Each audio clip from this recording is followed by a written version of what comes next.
મિત્રો વિડિયોને અંત સુધી જોજો। પૂરો વિડિયો જોઈને તમારા રૂંવાડા પણ ઊભા થઈ જશે। મારું નામ કાવ્યા છે, હું અમદાવાદ શહેરમાં રહું છું। હું તમને આજે એક બે પ્રેમી પંખીડાની વાત કહેવા જઈ રહી છું। તો મિત્રો તમારો જાજો સમય ન બગાડતા હું હવે સીધી વાર્તા પર આવું છું।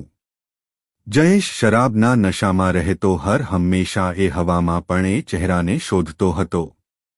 એ શરીરના લચકદાર અંગો અને એ યૌવન પણ એટલું જ ભરપૂર મનથી માની લીધું હતું, છતાંય કેમ આટલી ફરી ફરીને તરસ તેને લાગતી એ પોતે પણ જાણી શકતો ન હતો।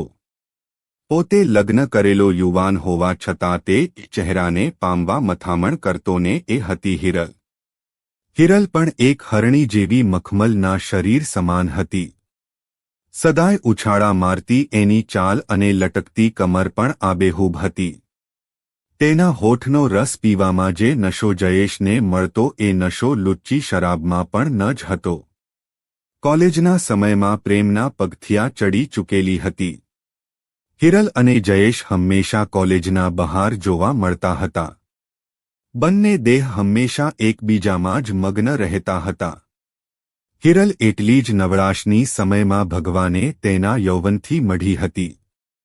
એ જિસ્મનો દીદાર કરવા માટે જયેશ હરહંમેશ પાગલ બની જતો હતો। બંનેની નાત અને જાત પણ અલગ હતી। હિરલ એવા કુળમાં હતી કે પોતે જયેશના કુળ આગળ તેના પતિને પણ બોલવું અશક્ય હતું ને એટલો જ ડર પણ લાગતો કે ક્યાંક લડાઈ કે ઝઘડો કરી બેસશે તો શું થશે। કોલેજ સમયમાં જ્યારે પણ જયેશ ઈચ્છતો ત્યારે હિરલની ના હોવા છતાં પણ હોટેલનો રૂમ બુક કરાવી જ દેતો હતો ને હિરલ પણ પોતાના યૌવનને જયેશના હવાલે કરી દેતી હતી। એની ઈચ્છાવાળા જ કપડાં તેને પહેરવા પડતા ને જ્યારે પણ એ હોઠનો રસ પીવામાં પોતે મશગુલ બની જતો ત્યારે તે હેવાન બની જતો હતો। બિસ્તરમાં પડેલી હિરલને તે ચૂથી જ નાખતો હતો। એટલી હદે કે એ પાગલપણમાં તેના શરીરના એ ટૂંકા વસ્ત્રોને ખેંચીને ફાડી નાખતો હતો ને એ ઉર પણ એટલી જ બેદરકારીથી બહાર આવી જતા હતા। શરૂઆતમાં તો હિરલને પણ આ નશો ગમી ગયો હતો, પણ એક પછી એક બિસ્તર ગરમ કરતા કરતા તે થાકી ગઈ હતી અને એટલે જ તેને હવે આ શરીરની સુંદરતા પણ ગમતી ન હતી। જ્યારે પણ તે પોતાના ચમકદાર દેહને જોતી ત્યારે ધિક્કારતી કે કદાચ ભગવાને આ રૂપ આપ્યું ન હોત તો કેટલું સારું। પોતાના હોઠ એ હિરલની નાભી ઉપર ફેરવતા કે એ ડોક ઉપર ફરતા ફરતા ક્યારે તે બેબાકડો બની જતો ને ખુદ ભાન ભૂલી જતો કે પોતાના દાંત પણ એ શરીર ઉપર બેસાડી દેતો ને હિરાલની આંખમાં આંસુ સાથે રડી પડતી હતી ને ક્યાંક લોહીની ગાંઠ બની જતી। જયેશની ઈચ્છા પ્રમાણે હિરલને સૂવું પડતું હતું।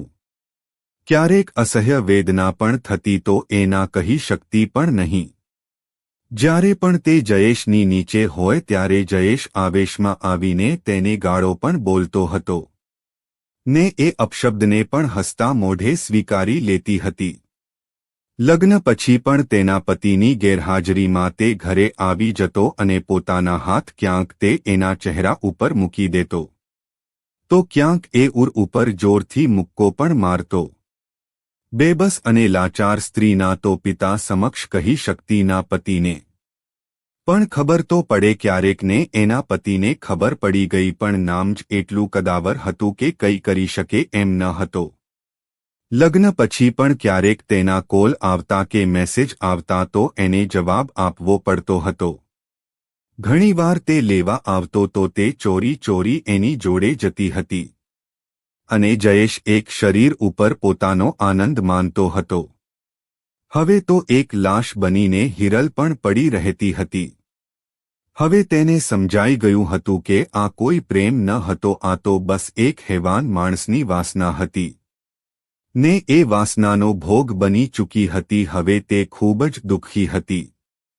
નંબર પણ બદલીને ટ્રાય કર્યો પણ એમાં તે નિષ્ફળ ગઈ હતી।